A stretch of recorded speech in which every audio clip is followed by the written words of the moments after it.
ma sœur, Sam? Patty vient de s'installer chez moi. Quand je vivais à Northview avec ma tante et mon oncle, je lui écrivais quand j'avais besoin d'un conseil fraternel. Tu mettais du fard à paupières pour aller en classe?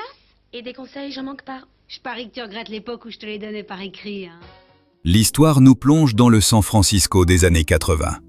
Samantha Russell, surnommée Sam, photographe indépendante de 29 ans, mène une vie de rêve dans un superbe appartement. Mais son quotidien parfaitement millimétré bascule lorsque sa petite sœur de 16 ans, Patty, débarque de l'Oregon pour s'installer chez elle. Leurs parents étant décédés, Patty vivait chez son oncle et sa tante. Le cœur de la série repose sur ce choc des générations et des caractères. Sam veut tout contrôler, tandis que Patty est une adolescente insouciante, pleine de vie et un brin rock'n'roll. La série a marqué le retour à la télévision de Pam Dawber, qui joue Sam, devenue une immense star quelques années plus tôt, grâce à la série culte Mork et Mindy, aux côtés de Robin Williams.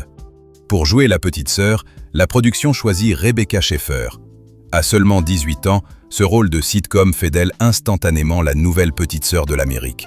Véritable révélation de la série, elle a apporté une innocence, un optimisme et un charme naturel au rôle de Patty, évitant les clichés de l'adolescente rebelle.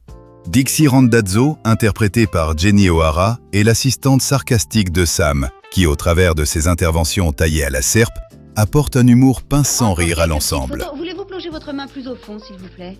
Mais que dirait Cheryl Tiggs, ce célèbre mannequin, si vous lui teniez la tête sous l'eau pendant une demi-heure? Plus rien. S'il te plaît, Dixie, j'aimerais que l'eau soit plus bleue. D'accord. Non mais vous êtes malade. Ça risque de me teindre ma main. Bien, vous avez de la chance, il paraît que les schtroumpfs recrutent. L'alchimie à l'écran n'était pas feinte.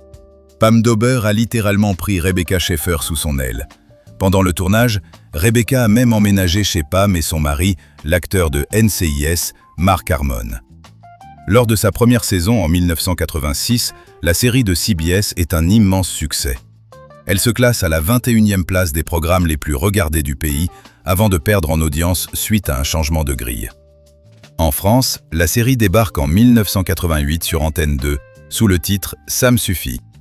En juillet 1989, soit un an après la fin de la série, la jeune actrice Rebecca Schaeffer, qui jouait Patty, est assassinée devant chez elle à l'âge de 21 ans par un fan obsédé qui la harcelait depuis des années. Il avait réussi à obtenir l'adresse personnelle de l'actrice en payant un détective privé qui s'était simplement adressé au registre des permis de conduire de Californie. Ce drame a bouleversé Hollywood et a poussé le gouverneur de Californie à signer la toute première loi anti-harcèlement des États-Unis. En 1994, le Congrès américain a adopté le Driver's Privacy Protection Act, empêchant désormais le registre des permis de conduire de divulguer les adresses privées des citoyens. Probablement en raison de cette terrible tragédie, la série est devenue très difficile à revoir. Elle n'a plus jamais été diffusée à la télévision française depuis 1988. Elle reste inédite également sur tous les supports. C'est extrêmement dommage, car il s'agit d'une sitcom très divertissante et rafraîchissante.